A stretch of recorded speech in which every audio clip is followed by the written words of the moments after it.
ये है भारत के प्रमुख जलप्रपात भेड़ाघाट जलप्रपात, जो नर्मदा नदी पर जबलपुर मध्य प्रदेश में है।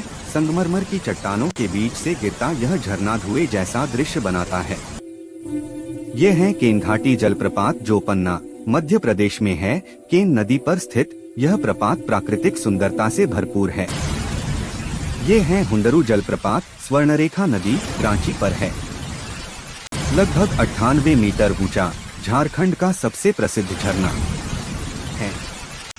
ये है दशम जलप्रपात, कांची नदी झारखंड रांची के पास स्थित है। यह जलप्रपात पिकनिक स्थल के रूप में प्रसिद्ध है। ये है बरहा घाट जलप्रपात, छत्तीसगढ़ में।